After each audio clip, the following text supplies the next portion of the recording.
10월 1일 금요일 날마다 주께로 함께 하시겠습니다. 오늘은 누가복음 5장 1절부터 16절까지입니다.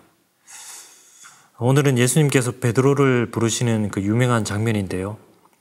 예수님께서는 호숫가에 서서 말씀을 가르치고 계셨습니다.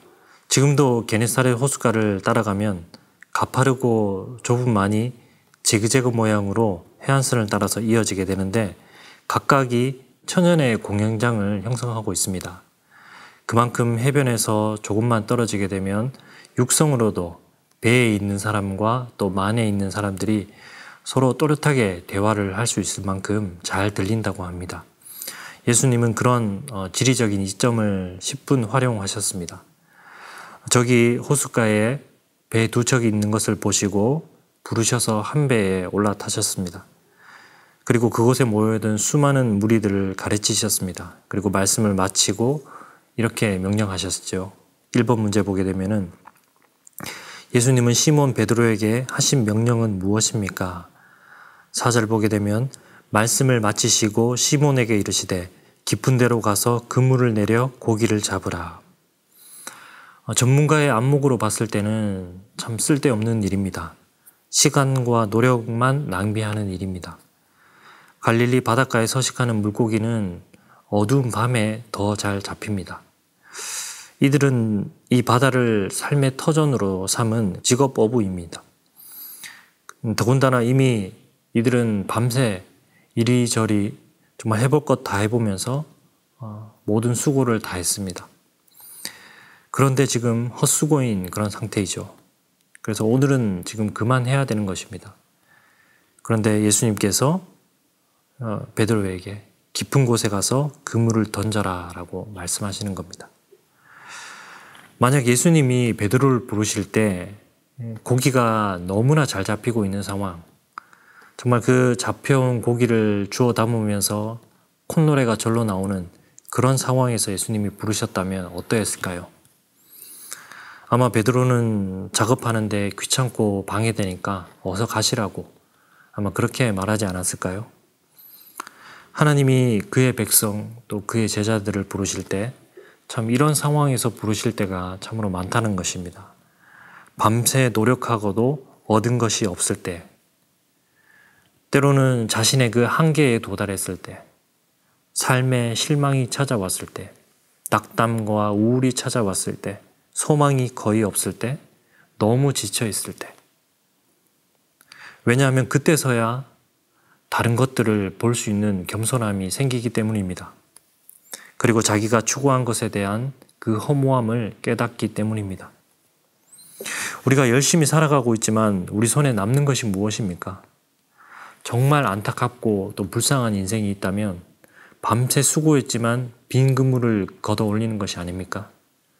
하나님이 그의 백성을 부르신다면 그것은 빈 그물을 걷어 올리지 않기 위함입니다. 하나님의 부르심의 목적이 여기에 있습니다. 우리의 원래 인생은 밤이 맞도록 수고해도 빈 그물을 걷어올리는 그런 인생입니다. 모두가 우리가 언젠가 죽음이라는 것을 맞이할 수밖에 없는데요. 손에 무언가를 들고 가는 사람이 있습니까? 아무것도 우리는 들고 갈 수가 없습니다. 우리 손에는 빈 그물만 들려 있습니다.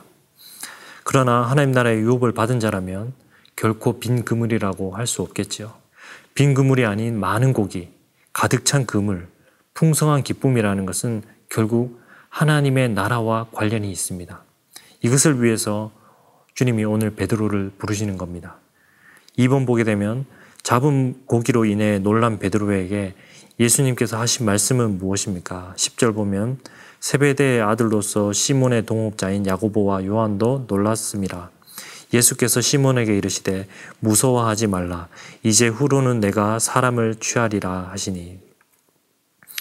이제는 사람을 취하는 어부가 될 것을 주님이 말씀하셨습니다. 똑같은 어부입니다. 그러나 무엇을 취하는가가 다릅니다. 이 땅에 썩으실 것을 취하는가, 하늘나라의 영원한 것을 취하는가, 밥벌이를 위한 물고기를 취하는가, 하나님 주신 사명과 섬김을 취하는가, 나를 위한 나의 성을 취하는가, 하나님 나라의 복음을 전해 주어야 할 그 사람을 취하는가.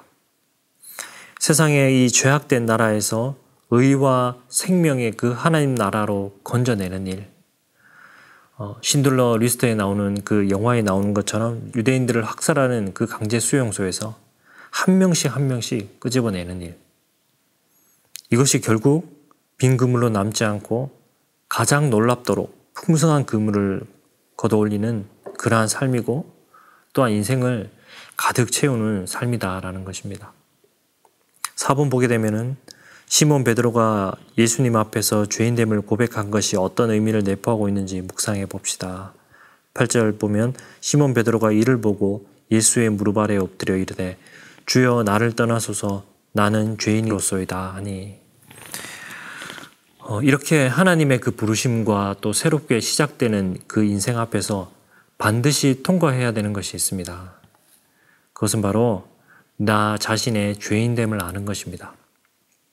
자신의 그 죄인됨을 알지 못하는 자는 하나님 나라를 위해서 쓰임받을 수가 없습니다. 자신의 죄가 버젓이 살아있으면서 베드로처럼 말씀에 의지하여 그물을 내리리다라는 그런 순종을 할 수는 없는 것입니다. 예수님이 부르실 때 그 요구라는 것은 항상 전적인 것입니다. 말씀을 부분적으로 순종하는 것이 아닙니다. 내 운명을 내어 맡기듯이 그 말씀을 의지하는 것입니다. 사랑하는 성도 여러분, 하나님께서 우리를 부르셨습니다.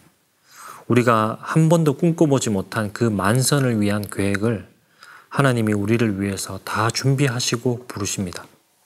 그 부르시는 주님 앞에 오늘도 우리가 순종으로 나아가시기를 소망합니다.